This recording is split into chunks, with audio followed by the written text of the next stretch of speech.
પરિવારના દ્વિતીય સ્નેહ મિલન 2024ના કાર્યક્રમમાં હું આપ સૌનું ફરી એકવાર સ્વાગત કરું છું.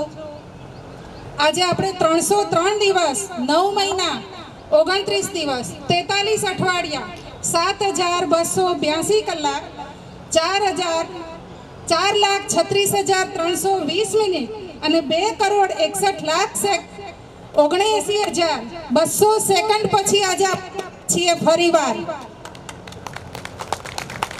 તો વાલા પરિવારજનો, હિન્દુ સંસ્કૃતિમાં કોઈ પણ કાર્યક્રમની શરૂઆત આપણે ઈશ્વરની આરાધનાથી કરતા હોઈએ છીએ, દીપ પ્રાગટ્યથી કરીએ છીએ.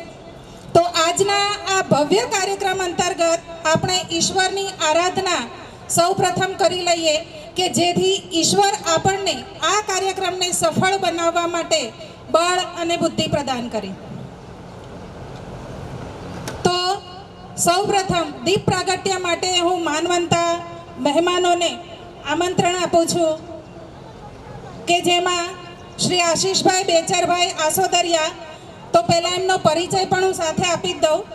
હાલ તેઓ સત્યાગ્રહ લાઈફસ્ટાઈલ નિકોલ અમદાવાદ ખાતે રહે છે. ડેકોરેશનના વ્યવસાય સાથે જોડાયેલા છે. તેમનો ડેકોરેશનનો વ્યવસાય બાપુનગર અને નિકોલ ખાતે વિસ્તર્યો છે. અહીં હાલ આપણે જે જગ્યાએ ઉપસ્થિત છીએ એ પાર્ટી પ્લોટ પણ તેમનો જ છે અને આ પાર્ટી પ્લોટના તેઓ દાતા છે. તેમને હું દીપ પ્રાગટ્ય માટે સ્ટેજ પર પધારવા આમંત્રણ આપું છું. મનસુખભાઈ જીવરાજભાઈ ઠુમ્મર હાલ શિલાજ ગામ અમદાવાદ ખાતે રહે છે. તેઓ ડેકોરેશનના વ્યવસાય સાથે સંકળાયેલ છે. તેમનું શ્રીજી ડેકોરેશન ખૂબ જ મોટા પાયા પર વિસ્તાર પામ્યું છે. આજના પ્રસંગના બાળકોને જે ઇનામ આપવાના છે એના દાતા તેઓ શ્રી છે. તેમને પણ હું દીપ પ્રાગટ્ય માટે સ્ટેજ પર પધારવા નમ્ર વિનંતી કરું છું.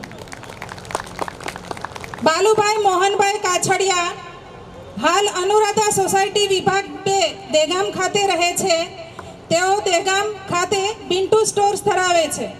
તેમનો પાન મસાલા, કરિયાણા અને સિઝનેબલ ધંધો દેગામ ખાતે ખૂબ જ સરસ વિસ્તાર પામેલ છે. તેમને પણ હું દીપ પ્રાગટ્ય માટે સ્ટેજ પર આમંત્રણ આપું છું. કેશુભાઈ છગનભાઈ પાનેલિયા હાલ તેઓ ગુરુકુળ મેમનગર અમદાવાદ ખાતે રહે છે. તેઓ ઘાટલોડિયા અમદાવાદ ખાતે ઉચ્ચ માધ્યમિકમાં ધોરણ 11-12ના શિક્ષક તરીકે નિવૃત્ત થયેલ છે. તેમને દીપ પ્રાગટ્ય માટે સ્ટેજ પર પધારવા માટે નમ્ર નિવેદન છે. શિરીષભાઈ ગોરધનભાઈ નાકરાણી હાલ સુયોગ એપાર્ટમેન્ટ થલતેજ રહે છે. તેઓ શેર માર્કેટના ધંધા સાથે સંકળાયેલ છે. ગિફ્ટ સિટી ગાંધીનગર ખાતે શેર બજારની સૌથી મોટી ઓફિસ ધરાવે છે. તેઓને પણ દીપ પ્રાગટ્ય માટે હું આમંત્રણ આપું છું. ચંદ્રકાંત શંભુભાઈ રૂપાવટિયા હરિવિલા કેનાલ ઉપર વિરાટનગર રોડ અમદાવાદ ખાતે રહે છે અને લોડિંગ રિક્ષાના વ્યવસાય સાથે સંકળાયેલા છે. તેમને પણ હું દીપ પ્રાગટ્ય માટે સ્ટેજ પર પધારવા માટે આમંત્રણ આપું છું. અર્જણભાઈ હરિભાઈ આસોદરિયા કે જે હાલ સરિતા સોસાયટી નિકોલ ગામ રોડ અમદાવાદ ખાતે રહે છે. તેઓ એસટી કંડક્ટર તરીકે નિવૃત્તિ થયેલ છે. માંગવાપાળ ગામ ગ્રુપ અમદાવાદના તેઓ પ્રમુખ અને આદ્ય સ્થાપક છે. તેમને પણ હું દીપ પ્રાગટ્ય માટે આમંત્રણ આપું છું. તો આ સૌ મહેમાનો દીપ પ્રાગટ્ય માટે સ્ટેજ પર આવે. આરોગ્યમ ધન સંપદમ શત્રુબુદ્ધિ વિનાશાય દીપ જ્યોતિ નમોસ્તુતે. દીપ જ્યોતિ નમોસ્તુતે. દીપ જ્યોતિ નમોસ્તુતે.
હેલોજનની લાઈટ કરો ને તો ખાલી પ્રકાશ જ આવે, પણ જો દરેક પરિવારજનોના હાથ ઊંચા થાય અને તાળીઓ પડે તો આ કાર્યક્રમમાં અજવાશ આવે.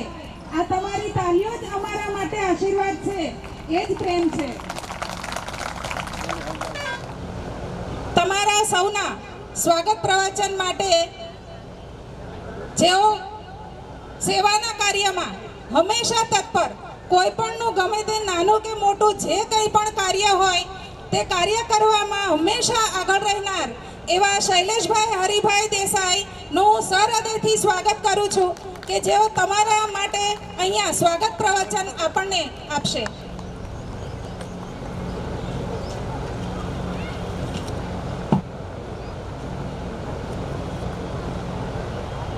માંગવાપાળ ગામ અમદાવાદ દ્વિતીય સ્નેહમિલન સંદર્ભે અમારા આમંત્રણને માન આપીને તન મન ધનથી ફાળો આપીને પધારેલા આશરે 60 જેટલા માંગવાપાળ ગામના અમદાવાદમાં વસતા પરિવારોના વડીલો, માતાઓ, બહેનો, બાળકો સર્વોનું હાર્દિક સ્વાગત કરું છું. સમુદ્રમાં ઝેરનું ટીપું નાખો તો પણ એ પાણી બની જાય છે અને દૂધને ઉકાળવાથી દૂધપાક બની જાય છે, પણ જો એક ઝેરનું ટીપું પડી જાય તો એ ઝેર બની જાય છે. એમ આપણે પરિવાર અને ગામમાં કોઈ પણ માણસનું કોઈ સારું ખોટું માફ કરીને સંપથી રહીએ અને સંપથી કોઈ પણનું કામ કરીએ તો બધી ભૂલો માફ કરીને સંપ જળવાય છે. એમ એકબીજા પરિવારને સારા ખરાબ પ્રસંગે મદદરૂપ થાય તેવા હેતુથી આપણે ગયા વર્ષે પ્રથમ સ્નેહ મિલનની શરૂઆત કરી હતી ત્યારે 57 જેટલા કુટુંબો એકત્રિત થયા હતા. આજે એમાં 3નો વધારો કરીને 60 જેટલા કુટુંબો આપણે એકત્રિત કરી શક્યા છીએ. વિશેષમાં આ સ્નેહ મિલનમાં વધુ ઝળહળતું બને તે માટે નીચે મુજબના દાતાઓએ તેમનો ફાળો આપેલ છે. આશીષભાઈ બેચરભાઈ આસોદરિયા પાર્ટી પ્લોટ આપેલ છે. મનસુખભાઈ જીવરાજભાઈ ઠુમરે ઇનામ આપેલ છે દરેક બાળકોને. બાલુભાઈ મોહનભાઈ કાછડિયાએ 5111 રૂપિયા આપેલ છે. પ્રાગજીભાઈ વિઠ્ઠલભાઈ કાછડિયાએ 5000 રૂપિયા આપેલ છે. કિશુભાઈ સગનભાઈ પાનેલિયાએ 5000 રૂપિયા આપેલ છે. ચંદ્રકાંત શંભુભાઈ રૂપાવટિયાએ 5000 રૂપિયા આપેલ છે. શિરીષભાઈ ગોરધનભાઈ નાકરાણીએ 5000 રૂપિયા આપેલ છે. આ ઉપરાંત દરેક સભાસદ પાસેથી આપણને 1000 રૂપિયા પ્રાપ્ત થયેલ છે. એટલે ચોખ્ખો હિસાબ આપણે કાર્યક્રમની પૂર્ણાહુતિ પછી માંગવાપાળ ગ્રુપમાં મૂકવામાં આવશે. દરેકે જોઈ લેવા વિનંતી. કંઈ પણ હોય તો અમને ધ્યાન દોરવું. વિશેષમાં આ કાર્યક્રમ અમે કર્યો છે, એમાં કોઈને પણ કોઈ પણ પ્રકારનું સૂચન હોય, કોઈ પણ તકલીફ હોય અમને જાણ કરવા વિનંતી, જેથી એમાં સુધારો કરી શકીએ. બીજું કે આ કાર્યક્રમ શરૂ કરીએ ત્યારે અમે ગ્રુપમાં મેસેજ મૂકીએ છીએ કે મેસેજ જોતા નથી અને વિલંબથી માહિતી આવે છે, જેના કારણે અમારે આયોજનમાં ઘણી મુશ્કેલી ઊભી થાય છે. તેથી હવે પછી અમે મેસેજ મૂકીએ તો સત્વરે માહિતી આપો અને સહકાર આપો એવી અમારી નમ્ર વિનંતી છે. વિશેષમાં આપણે હજુ ઘણો કાર્યક્રમો માણવાનો છે અને સમય ઘણો ઓછો છે, જેથી હું મારી વાણીને વિરમું છું. જય સ્વામિનારાયણ. હવે આપણે આપણા કાર્યક્રમને આગળ વધારતા સન્માન સમારોહ અંતર્ગત વડીલ વંદનાનો કાર્યક્રમ કરવાનો છે, જેમાં દરેક પુત્રવધુ એમની સાસુનું અહીંયા સન્માન કરશે અને આ જ જીવનની સૌથી મોટી વંદના છે અને આ જ કળિયુગના શ્રવણ અને સીતા એમનું વંદન છે કે એમની સાસુને તો એ વંદન કરે, એમની સાસુ માટે તો એ લાગણી અને ભાવ એમનામાં હોય, પણ અહીંયા રહેલી દરેક માતાઓ માટે, દરેક સાસુઓ માટે એક ચેતનારૂપ પગથિયું છે કે જે દ્વારા આપણે દરેક ગયા વર્ષે આપણે વડીલોનું સન્માન એટલે કે પુરુષોનું સન્માન કરાવેલું એમના સંતાનોના હાથે. આ વખતે આપણે પ્રોગ્રામ થોડોક બદલ્યો છે અને પુત્રવધુઓ એમની સાસુઓનું સન્માન કરવા માટે અહીંયા સ્ટેજ ઉપર આવશે.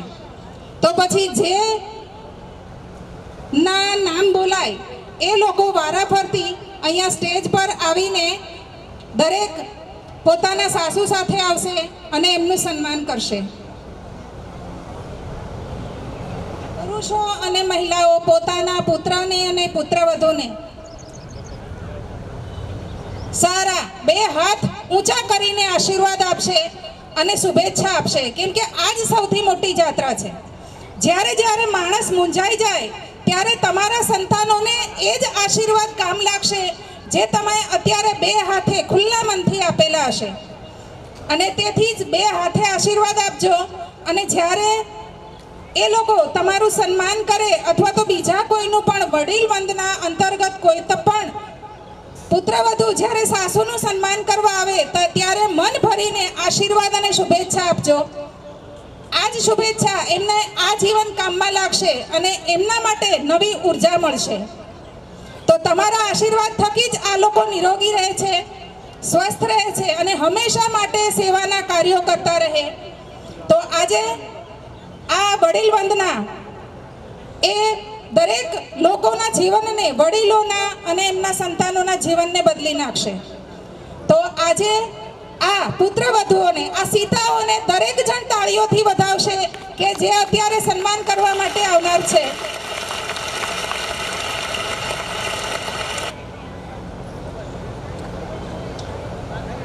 તો હવે મહિલા વડીલોનું સન્માન એમના પુત્રવધુઓ દ્વારા કરવાનું હોવાથી જ્યારે જ્યારે જેમના નામ બોલાય તેઓ ઝડપથી સ્ટેજ પર આવીને આ અમૂલ્ય સન્માન સ્વીકારે એવી મારી નમ્ર અપીલ છે.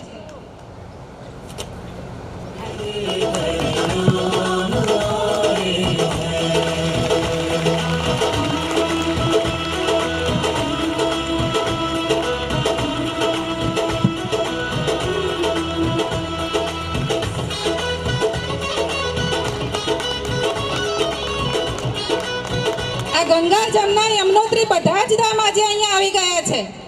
તમારી ઉર્જા અને તમારા બધાનો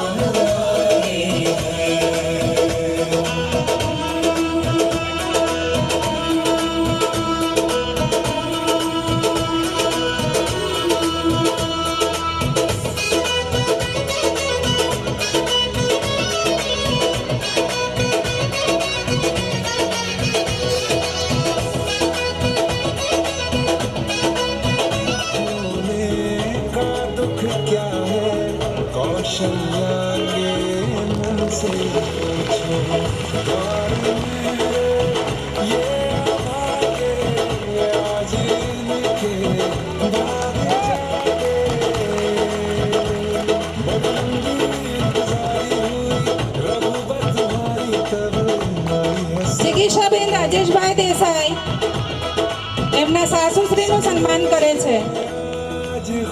ત્યાર પછી શારદાબેન ધીરુભાઈ દેસાઈ એમનું સન્માન કરશે એમના પુત્રવધુ મનીષાબેન ભાવેશભાઈ દેસાઈ.